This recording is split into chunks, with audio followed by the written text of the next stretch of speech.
ಹಾಸನದಲ್ಲಿ bullet ಚಲಾಯಿಸುವಾಗ humps ಕಾಣಲಿಲ್ಲ ಅನ್ನೋ ಕಾರಣಕ್ಕೆ ಯುವತಿಯರು ಹಾರಿ ಬಿದ್ದಂತಹ ಘಟನೆ ಸಂಭವಿಸಿದೆ.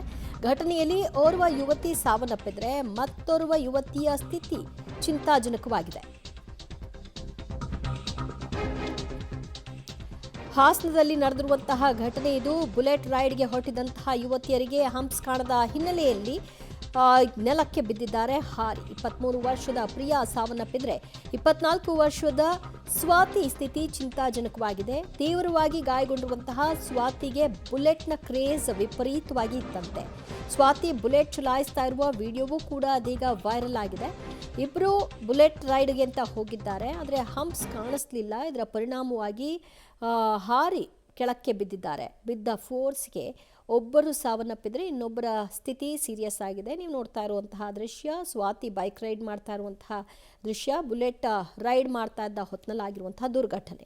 ಮತ್ತಷ್ಟು ಮಾಹಿತಿ ಪಡೆಯೋಣ ನಮ್ಮ ಪ್ರತಿನಿಧಿ ಶಶಿಧರಿಂದ. ಶಶಿಧರ್, ಈ ದುರ್ಘಟನೆ ಹೇಗಾಯಿತು? ಮತ್ತೋರ್ವ ಯುವತಿಯ ಸ್ಥಿತಿ ಈಗ ಹೇಗಿದೆ?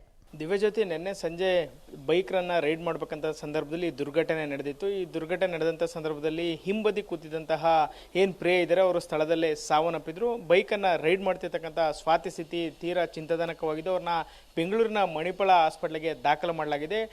ಘಟನೆ ನಂತರ ಅವರ ಪೋಷಕರು, ಮಹಾನಗರ ಪಾಲಿಕೆ ಅಧಿಕಾರಿಗಳು ಅವೈಜ್ಞಾನಿಕವಾಗಿ ಏನು ರಸ್ತೆ ಹಂಪ್ಗಳನ್ನು ಹಾಕಿದ್ದಾರೆ ಅಂತ ಒಂದು ಆರೋಪವನ್ನು ಮಾಡಿದ್ರು. ಅದು ಸತ್ಯಕ್ಕೆ 100ಕ್ಕೆ 100 ಸತ್ಯವಾದಂತಹ ಮಾತು. ಯಾಕೆಂದರೆ ಅವರು ಆಗಿರ್ತಕ್ಕಂಥ ಹಂಸ ಅವೈಜ್ಞಾನಿಕವಾಗಿದೆ. ಅಲ್ಲಿ ಯಾವುದೇ ಹಂಸ ಇರ್ತಕ್ಕಂಥ ಸೂಚನಾ ಫಲಕಗಳನ್ನು ಹಾಕಿಲ್ಲ, ಬಿಳಿಯ ಪಟ್ಟೆಗಳನ್ನು ಸಹ ಹಾಕಿಲ್ಲ. ಅದೇ ಯಾವುದೇ ರೀತಿಯಲ್ಲಿ ಹಂಸಿದೆ ಅನ್ನೋದು ಒಂದು ಜನರಿಗೆ ಗೊತ್ತಾಗದ ರೀತಿಯ ಹಂಸನ ಹಾಕಿದ್ರು.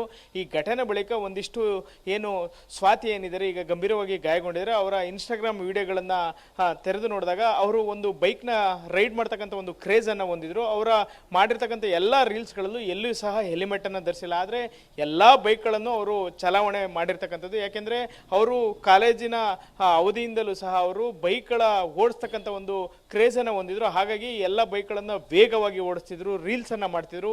ನಿನ್ನೆಯೂ ಸಹ ಅವರು ಕೈಗಾರಿಕಾ ಪ್ರದೇಶಕ್ಕೆ ಸ್ಕೂಟಿಯಲ್ಲಿ ತೆರಳಿದ್ದಾರೆ. ಇದೇ ಏನು ಮೃತಪಟ್ಟಿರ್ತಕ್ಕಂಥ ಪ್ರಿಯೆಯ ಏನಿದ್ದಾರೆ ಅವ್ರ ಜೊತೆ ಸ್ಕೂಟಿಯಲ್ಲಿ ತೆರಳಿದ್ದಾರೆ. ಅವರ ಹಿಂಬದಿ ಅವರ MCA ಫೈನಲ್ ಇಯರ್ ಏನು ಓದ್ತಿದ್ರು ಅವರ ಸ್ನೇಹಿತರು ಸಹ ಬಂದಿದ್ದಾರೆ. ಅವರ ಬಳಿ ಇದ್ದಂತಹ ಬುಲೆಟ್ ಬೈಕನ್ನು ಪಡೆದುಕೊಂಡು ಸ್ಕೂಟಿನ ಅವರಿಗೆ ನೀಡಿ ಇವರು ಬೈಕನ್ನು ಚಲಾಯಿಸ್ತಿರ್ತಾರೆ.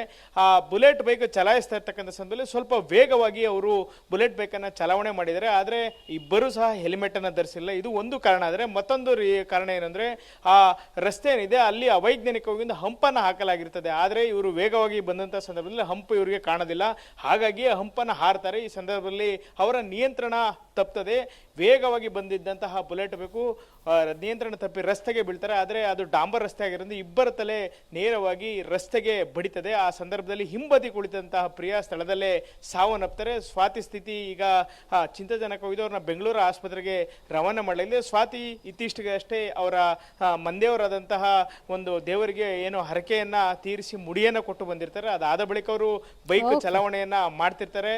ಹಾಗಾಗಿ ನಿನ್ನೆ ಏನು ನಡೆದಂತಹ ದುರಂತ ಏನಿದೆ, ಒಂದು ಬೈಕ್ನ ಕ್ರೇಜ್ ಇರ್ಬೋದು, ಅಲ್ಲದೆ ಅವೈಜ್ಞಾನಿಕ ರಸ್ತೆ ಹಂಪಿನಿಂದಾಗಿ ಒಂದು ಅಮಾಯಕ ಯುವತಿ ಸಾವನ್ನಪ್ಪಿದರೆ ಮತ್ತೊಬ್ಬರು ಏನು ಸ್ವಾತಿ ಇದ್ದಾರೆ ಅವರ ಪರಿಸ್ಥಿತಿ ಈಗ ಚಿಂತಾಜನಕವಾಗಿದ್ದು ಬೆಂಗಳೂರಿನ ಮಣಿಪಾಲ ಆಸ್ಪತ್ರೆ ICUನಲ್ಲಿ ಚಿಕಿತ್ಸೆಯನ್ನ ಪಡಿತಾ ಇರತಕ್ಕಂಥದ್ದು. ದಿವ್ಯಜ್ಯೋತಿ, ಥ್ಯಾಂಕ್ ಯು ಶಶಿಧರ್ ನಿಮ್ಮೆಲ್ಲ ಮಾಹಿತಿಗೆ.